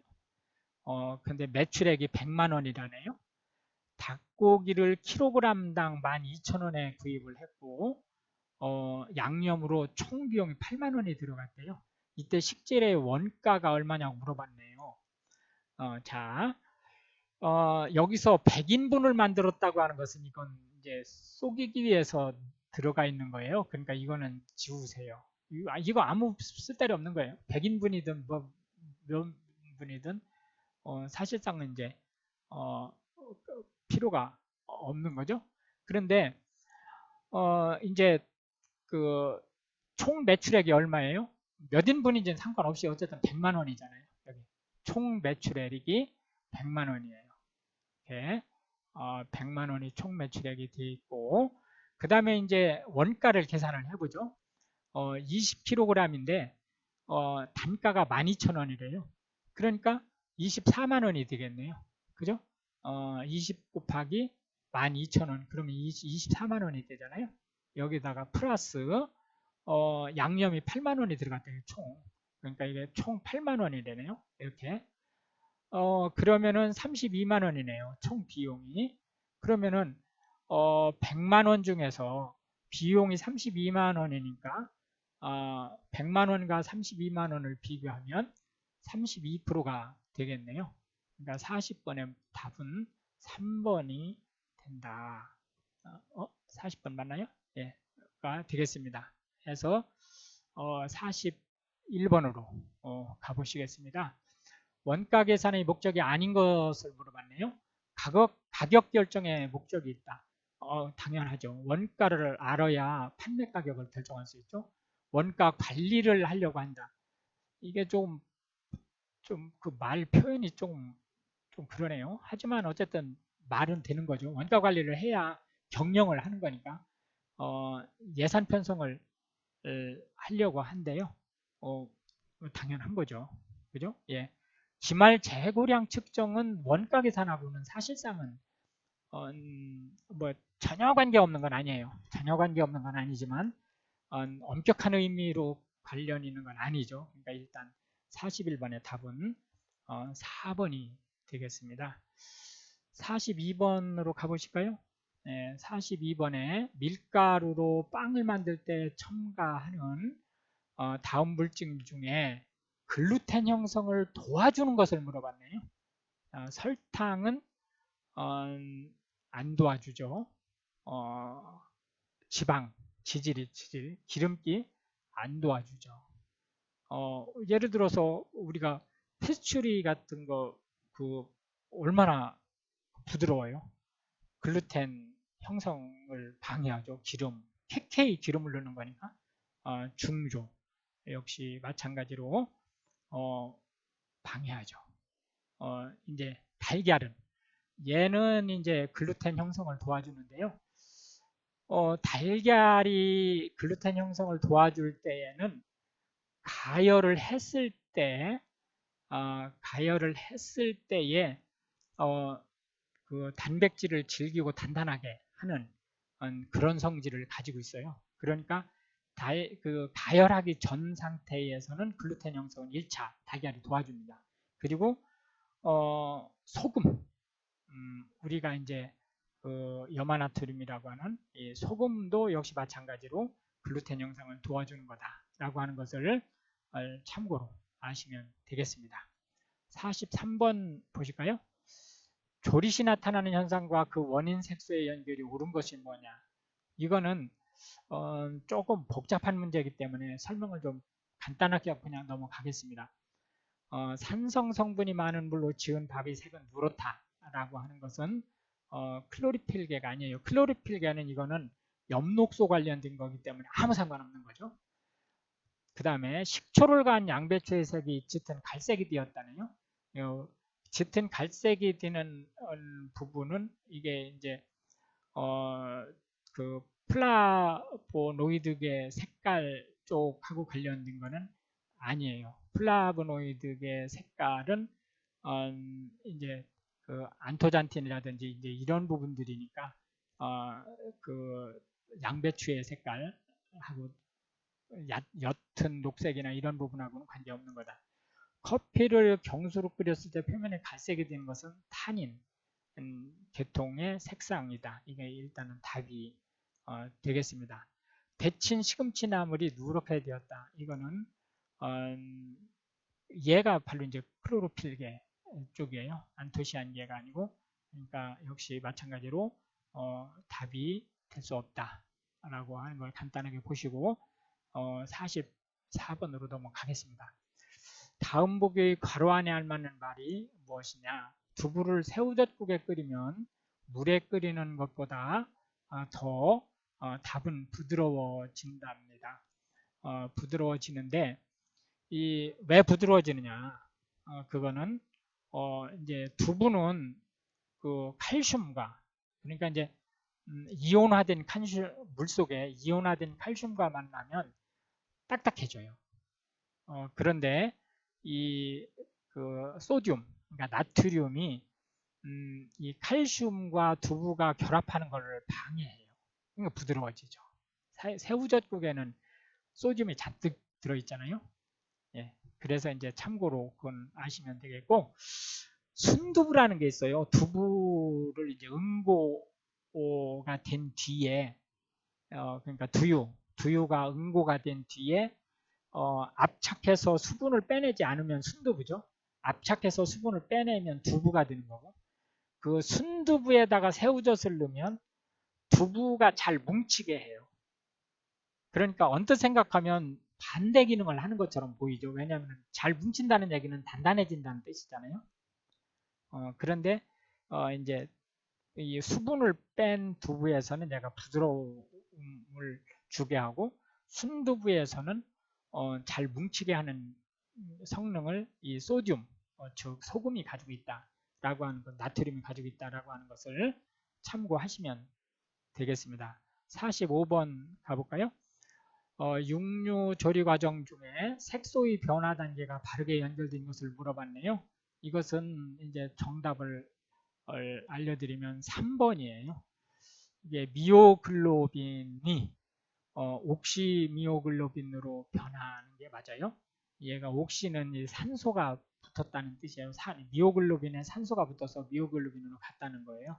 그러니까 미오글로빈이 이게 조금 적색이면서 보라색에 가까운 적색이거든요. 그런데 이제 산소가 붙으면 얘가 아주 빨개져요. 그러니까 선홍색이 돼요. 선홍색이. 그리고 이제 매트 미오글로빈으로 가면 얘는 이제 갈색으로 변하죠. 갈색으로. 그리고 이제 헤마틴으로 가면 계속 갈색이 유지되고요. 헤마틴 다음에 혹시 해민이라는 말이 나올 수도 있어요. 여기 해민이 종착역입니다. 해민까지 가면 얘도 역시 갈색입니다. 그러니까 참고로 알고 계시면 되겠습니다. 46번 문제 보실까요? 식혜에 대한 설명으로 틀린 걸 물어보네요. 전분이 아밀라제 이게 옛날 말이에요. 지금은 아밀레이스 이렇게 발음합니다. 그냥 참고를 하세요. 아밀레이스에 의해 가수분해되어 메가당과 포도당을 생성한다. 예, 46번에 1번이 맞는 말이죠. 예, 2번 보시겠습니다. 밥을 지은 후에 엿기름을 부어 효소 반응이 일어나도록 합니다. 여기서 이 아밀레이스 하고 여기 지금 빠져 있지만 말테이즈라는 것도 작용을 해요. 이게 효소들이죠. 예, 그 외분비계의 효소들이기 때문에 당연히 맞는 말이다라고 하는 것을 알 수가 있겠습니다. 80도씨로 넘어가면 단백질은 분해돼 버려요. 이거는 있을 수 없는 일이죠. 그러니까 틀린 것을 물어봤으니까 이 정답이 되는 거죠. 식혜물이 뜨기 시작하면 밥알을 건져내서 냉수에 헹궈 놓았다가 차게시킨 후에 식혜에 띄어내면 예쁜 밥알이 되죠. 그렇지 않으면 밥알이 좀 시커매지죠. 예, 그건 참고로 하시면 되겠습니다. 47번 문제 가보시겠습니다. 마요네즈를 만들 때 기름의 분리를 막아주는 것은 이거는 기름과 물기를 섞어주는 것을 유화제라고 했잖아요. 천연 유화제로 가장 좋은 것이 난황이에요. 그러니까 계란 중에서 노른자, 노른자를 얘기하는 거고요. 답이 난황이 되겠습니다. 계면활성제 역할을 하는 것은 천연, 난황이 가장 좋은 거다. 난백은 아니에요. 같은 계란 중에서도 흰자는 걸러내고 노른자만 쓰는 거다라고 하는 것을 아실 수가 있겠습니다. 48번 문제 보실까요? 생선 튀김의 조리 방법으로 가장 알맞는 것을 물어봤네요. 180도에서 2, 3분간 튀긴다가 맞아요. 이제 그 온도를 잠깐 말씀을 드리면 140 내지 150도에서 우리가 그 약과라는 거, 그 한식에서 그 약과라는 거 아시죠? 그 약과는 140에서 150도 정도에서 튀겨내는 거예요. 그리고 이제 감자나 양파나 이런 거는 아주 순간적으로 튀기는 거예요. 195도 내지 200도 정도에서 튀기는 겁니다. 그 다음에 이제 190 내지 195도 정도에서 튀기는 것은 이제 우리가 그걸 뭐라고 그러죠? 그 돈가스라고 하는 거 있잖아요. 돈가스. 우리가 크로켓이라고 얘기를 하는데 우리나라에서는 돈가스라고 그래요. 그거를. 이제 그거는 한 190 내지 195도 정도. 그 정도에서 이제 튀겨내는 거로 보시면 되겠고요. 200도를 초과하면 원칙적으로 안 되는 거예요. 왜 그러냐면은 아까 그 나왔던 아크릴레인이 180도에서부터 통상적으로 발생을 해요. 그 심지어는 165도 정도면 아크릴레인이 작동하는 기름들도 있어요. 그런 기름은 튀김용으로 쓰면 안 되죠. 그러니까 200도 이상에서도 아크릴레인이 그 분리되지 않는 기름을 튀김용으로 써야 되는 거죠. 예, 그건 참고로 아시면 되겠습니다. 계속해서 49번 문제 들어갈까요? 식단을 작성하고자 할 때 식품의 선택 요령으로 가장 적합한 것이 뭐냐라고 하는 걸 물어봤네요. 영양보다는 경제적인 효율성을 큰일 날 일이죠. 2번 쇠고기가 비싸서 대체식품으로 닭고기를 선정했다. 예, 이거는 맞는 말이죠. 이게 뭐 잘한 거다라고 얘기할 수는 없지만 예산 범위 내에서는 이렇게 갈 수 있는 거예요. 시금치 대체식품으로 값이 싼 달걀을, 이거는 값 문제가 아니고 안 되는 거예요. 왜냐? 시금치는 바이타민하고 미네랄 쪽이고 달걀은 단백질 쪽이잖아요. 그러니까 이건 대체가 될 수 없는 거죠. 한창 제철일 때 보다는 한 발 앞서서 식품을 구입하여 식단을 구성하는 것이 보다 새롭고 경제적이다. 아니죠. 제철일 때가 영양적으로 제일 좋고 가격도 제일 싸죠. 그러니까 틀린 말이죠. 정답은 49번은 맞는 것을 물어봤으니까 2번이 되겠습니다. 2번을 아주 잘한 거냐라고 물어보면 그건 얘가 좀 달라질 수 있어요. 그러나 이 그 네 개 중에서는 얘가 가장 답에 가깝고 요거는 쇠고기하고 닭고기는 다 단백질류이기 때문에 그 대체할 수 있는 식품이다라고 보시면 되겠습니다. 50번 문제 가보실까요? 한천 젤리를 만든 후 시간이 지나면 내부에서 표면으로 수분이 빠져나오는 현상이 뭐냐? 그러니까 표면으로 수분이 빠져나온다라고 하는 것은 우리가 이액 현상이라고 그래요. 이액. 그러니까 이 액체가 분리돼서 나온다라고 해서 이액 현상이라고 하거든요. 이거하고 이장이란 말이 같은 말이에요. 그러니까 답이 50번은 2번이 되겠습니다. 51번 가볼까요? 우리나라 전통 반상 차림에서 기본식에 들지 않는 것을 물어봤네요. 당연히 회죠. 회는 물론 이제 우리가 숙회라는 게 있어요. 숙회. 그렇지만 이제 생회는 이제 원래 그 우리나라 정통식은 조금 거리가 좀 있죠. 예, 기본식에 들어가는 거는 밥, 국, 여기 있죠. 밥, 국, 그리고 이제 김치. 예, 요 밥, 국, 김치 이 세 가지가 가장 기본이 되는 식단이에요. 기본식에. 그리고 이건 이제 이거 2위에 찜, 찌개, 전골, 장 이런 것들을 이제 기본식에 넣을 수 있다. 이렇게 이제 말씀드릴 수가 있겠습니다. 52번을 보시겠습니다. 다음 중 맛이 좋은 온도가 가장 좋은 음식이 뭐냐? 이거는 뭐 그렇게 어려운 문제는 아니죠. 일단 답은 뭐 보나 마나 전골이니까 이건 뭐 그렇다고 치고 실제 이제 맛있는 그 온도를 잠깐 소개를 좀 해드리면 김치라든지 찬 음식, 여기 식혜는 찬 음식에 들어가잖아요. 물론 이거 따뜻하게 드셔도 상관없어요. 근데 만약에 차게 든다라고 하면 영상 5도 정도 보시면 됩니다. 그 다음에 이제 조림한 그 부식 있죠? 그건 한 50도 정도. 그 다음에 이제 조금 따뜻하게 먹는 음식은 한 57도 정도. 그리고 국이나 차 이거는 이제 액체 종류잖아요. 식혜를 만약에 이제 따뜻하게 먹으려고 했을 땐 여기에 들어가겠죠. 그때는 한 65도 정도. 이게 이제 한 80도 이렇게 올라가면 이제 뜨겁다고 느껴져요. 그러니까 한 65도 정도. 그 다음에 이제 밥이 생각보다 온도가 높습니다. 이게 한 섭씨 기준으로 한 80도 정도 되는 거예요. 그리고 이제 찌개나 전골이 한 85도 정도. 85도면은 우리가 느낄 때 펄펄 끓는다고 느껴져요. 예, 그 정도로 보시면은 되겠습니다. 53번 문제 보실까요? 다음 중 나달 자체가 파손된 품질 저하미가 아닌 것이 뭐냐라고 하는 걸 물어봤네요. 그러니까 품질 저하는 맞는데 파손되지 않은 것이 뭐냐라는 걸 물어본 거예요. 그죠? 열 손잎.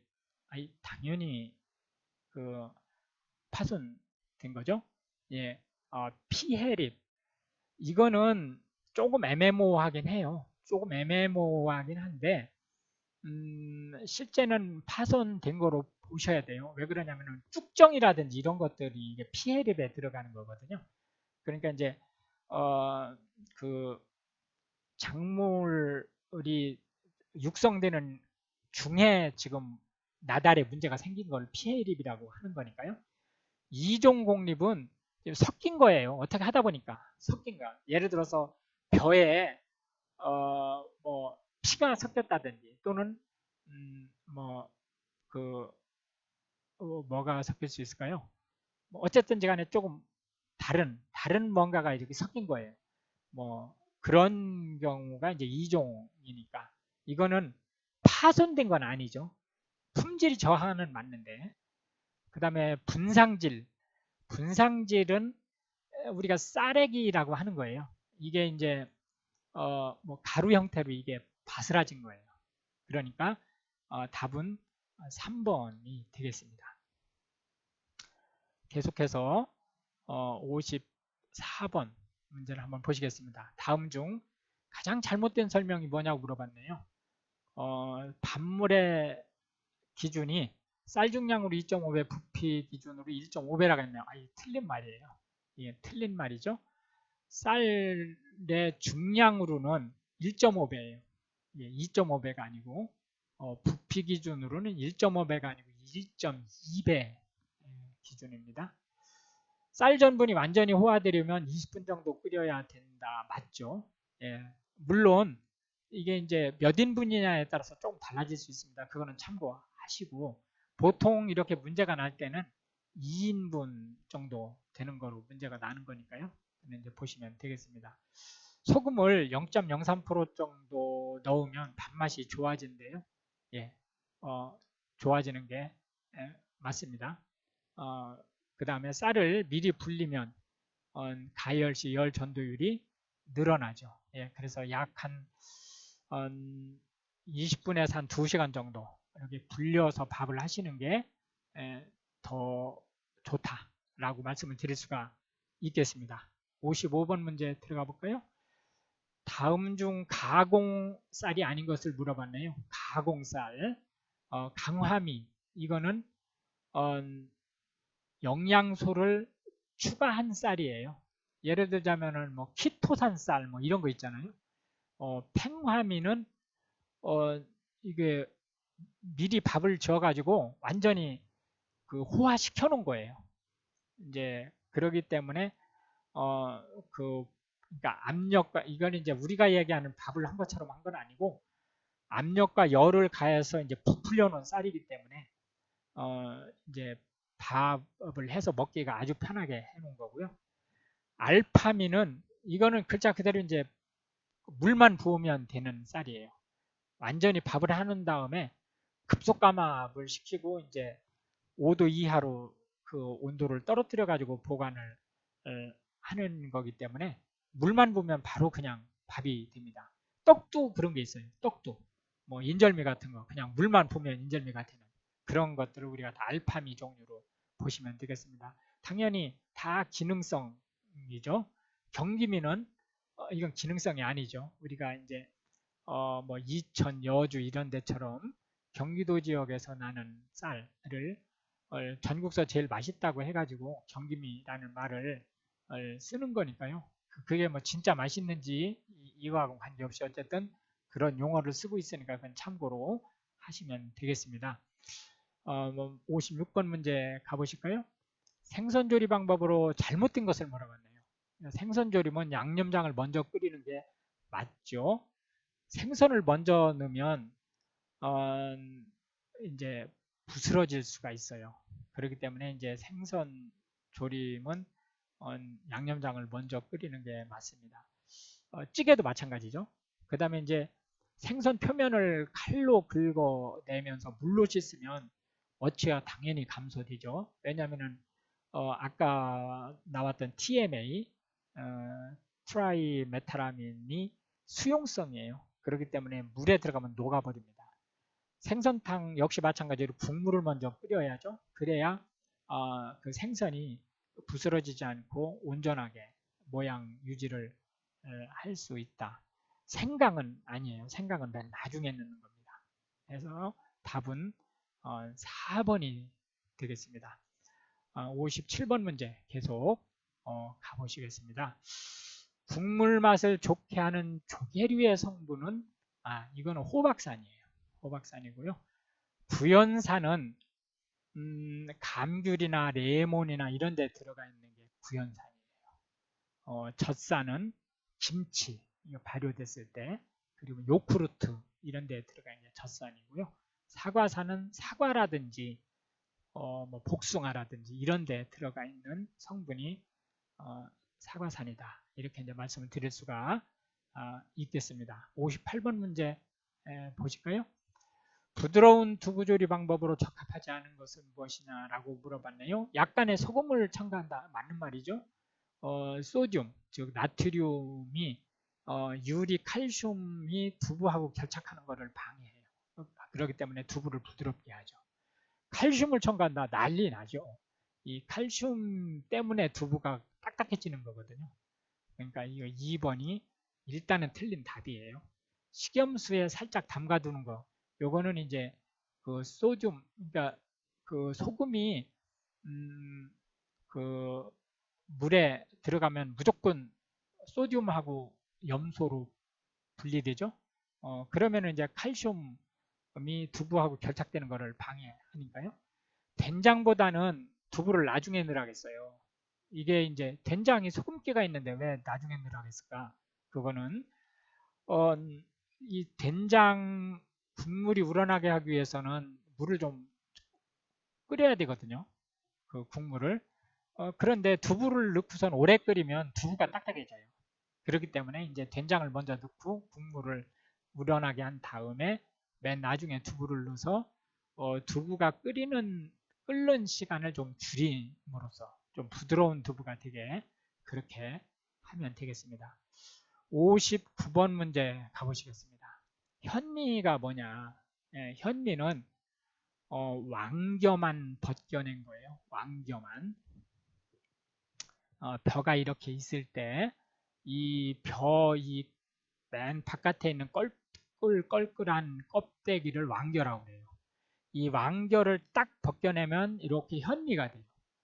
네, 이 현미 안에 이제 바깥쪽에서부터 이제 겨가 있어요. 겨. 이렇게 이게 왕겨는 껄끌껄끌한 거예요. 이거는 옛날에 이걸 불로 뗐어요. 이거를. 근데 이 겨는 소나 돼지한테 줬죠. 이 겨는 왕겨는 땔감으로 썼고 이 겨는 동물한테 먹이로 줬어요. 그러고 이제 이 겨가 벗겨지면 그 다음에 이제 종피하고 배아가 있어요. 이렇게 배아가 이렇게 있고요. 여기에 쌀룬이라고 그래요. 쌀룬. 이렇게 배아가 이렇게 있고 그 다음에 종피가 이렇게 있죠. 종피하고 겨는 이제 그 구분이 잘 안 돼요. 영양소 차이가 있을 뿐이지. 그리고 이제 이 알맹이가 배유예요. 배유. 배유. 얘는 배아구. 여기서 싹이 나는 거예요. 여기서 싹이 이렇게 나는 거죠. 그리고 이제 얘는 배유다. 이제 이렇게 보시면 되겠는데, 이 그 왕겨가 벗어진 상태의 현미에서 배유까지 이제 쭉 이제 벗겨 나가는 거예요.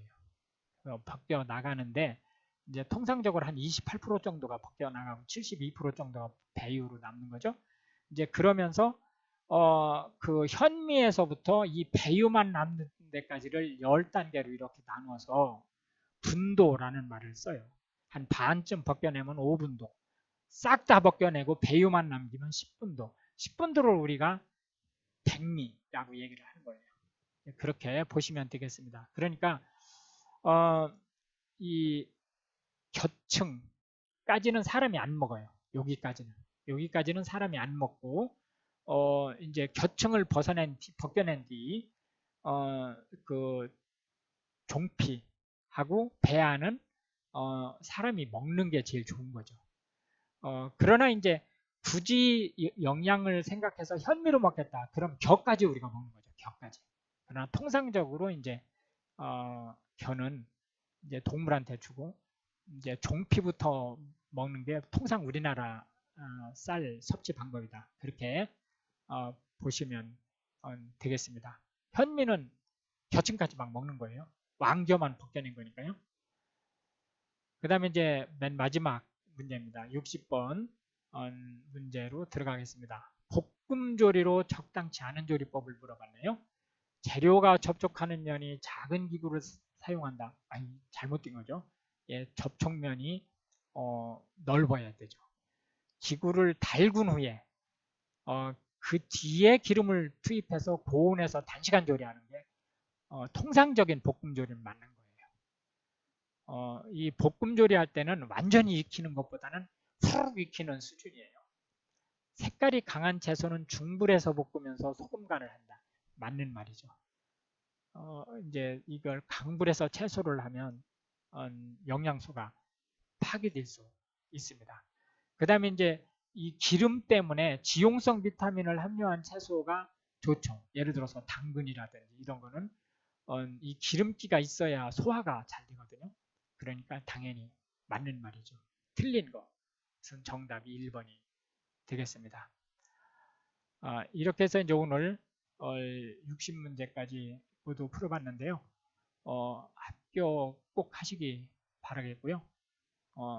실전 모의고사 2에서 다시 찾아오도록 하겠습니다. 셰프 팩토리에 대해서 구독과 좋아요 눌러주시고 계속해서 이제 그 자격시험뿐만이 아니고 나중에 이제 보건복지부에서 진행하는 이제 면허시험 관련된 부분도 소개를 해드릴 거니까요. 또 그때 뵐 수 있도록 하겠습니다. 고생하셨고 감사합니다.